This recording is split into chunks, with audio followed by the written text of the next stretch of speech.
Это пацанский мух, братух не обижай. Assalamualaikum warahmatullahi wabarakatuh. Bertemu dengan saya lagi, Hania Sinta Rama Putri, dengan NIM 12210193039 dari Tadris Bahasa Indonesia 5A. Di sini saya akan menjelaskan sedikit materi pertama dari mata kuliah statistik. Mohon disimak ya. Sebelum mengenal lebih jauh, mari kita pelajari pengertian statistik terlebih dahulu. Perlu diketahui, statistik adalah ilmu yang mempelajari bagaimana cara merencanakan, mengumpulkan, menganalisis, serta menginterpretasikan data. Xiaoping dalam bukunya Statistik Pendidikan menyebutkan bahwa statistik adalah ilmu yang mempelajari bagaimana mengumpulkan data, mengklasifikasi data, menyajikan data, mengolah data, menganalisis data, membuat kesimpulan dari analisis data, dan mengambil keputusan berdasarkan hasil kesimpulan tersebut. Baik, di sini kita akan mempelajari mengenai istilah-istilah yang sering kita temui dalam analisis data statistik beserta penjelasan ringkasnya. Yang pertama adalah penelitian.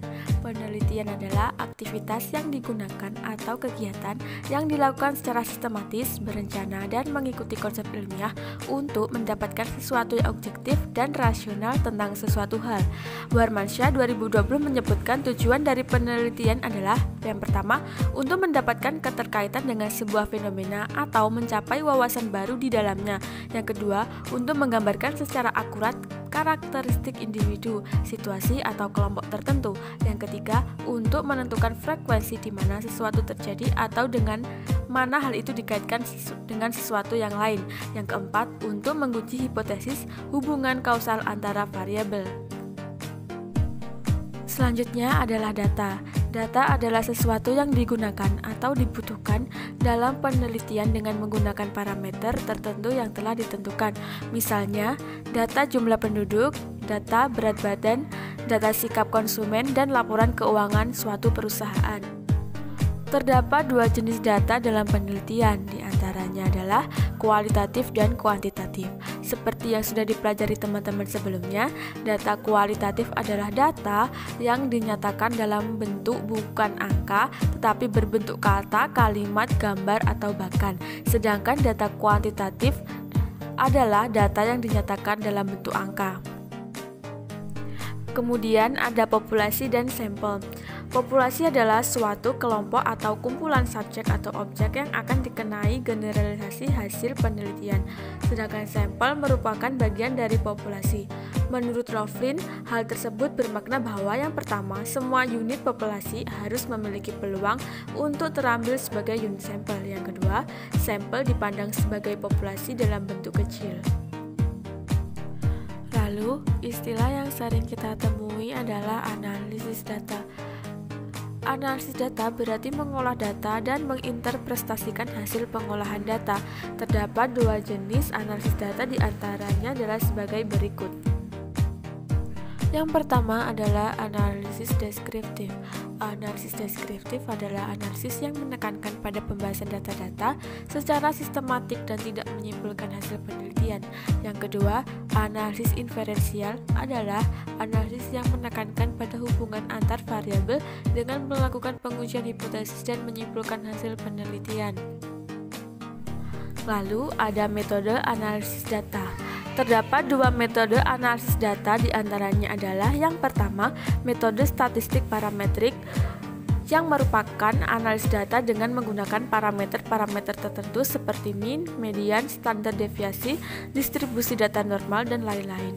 Yang kedua, metode statistik non parametrik, yang mana metode tersebut tidak menggunakan parameter-parameter pada metode statistik parametrik tersebut. Selanjutnya ada hipotesis. Hipotesis adalah jawaban sementara tentang rumusan masalah penelitian yang belum dibuktikan kebenarannya. Hipotesis dinyatakan dengan kalimat pernyataan dan bukan kalimat pernyataan. Dalam penelitian yang menggunakan sampel, hipotesisnya menggunakan kata signifikan. Dalam hipotesis terdapat hipotesis nihil dan hipotesis alternatif. Hipotesis nihil atau non-hipotesis adalah hipotesis yang menyatakan tidak adanya hubungan antar variabel. Sedangkan hipotesis alternatif atau hipotesis kerja adalah hipotesis yang menyatakan adanya hubungan antar variabel. Lalu tidak lupa adanya uji hipotesis. Uji hipotesis adalah pengujian yang bertujuan untuk mengetahui apakah kesimpulan pada sampel dapat berlaku untuk populasi atau dapat digeneralisasi. Istilah berikutnya adalah signifikasi. Signifikasi artinya meyakinkan atau berarti. Dalam penelitian signifikan mengandung arti bahwa hipotesis yang telah terbukti pada sampel dapat diberlakukan pada populasi. Hal ini signifikan berarti pada sampel tidak berlaku pada populasi atau tidak dapat digeneralisasi. Kemudian probabilitas. Probabilitas atau p-value adalah peluang munculnya kejadian. Besarnya peluang melakukan kesalahan disebut taraf signifikasi atau tingkat signifikansi. Jadi taraf signifikansi bisa dinyatakan dengan probabilitas atau nilai yang sama. Kurva normal. Kurva normal menggambarkan daerah penerimaan dan penolakan HO.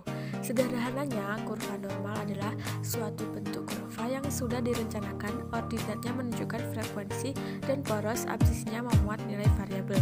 Kurva normal merupakan suatu poligon yang dilicinkan yang mana ordinatnya memuat frekuensi dan absisnya memuat nilai variabel. Bentuk kurva normal adalah simetris sehingga luas rata-rata atau min ke kanan dan ke kiri masing-masing mendekati 50%. Dan yang terakhir adalah degree of freedom atau dalam bahasa Indonesia dapat kita sebutkan sebagai derajat kebebasan. Derajat kebebasan adalah jumlah nilai yang terlibat dalam perhitungan yang memiliki kebebasan untuk bervariasi. Dengan kata lain, degree of freedom adalah jumlah perhitungan akhir suatu statistik yang bebas berubah-ubah. Pada umumnya, derajat kebebasan atau degree of freedom dapat didefinisikan sebagai jumlah total observasi dikurangi jumlah batasan independen yang dikenakan pada observasi. Untuk membantu kita dalam mengolah data dalam statistik adalah SPSS. SPSS kepanjangan dari Statistical Package for the Social Science, yang merupakan suatu program atau software yang digunakan untuk olah data statistik.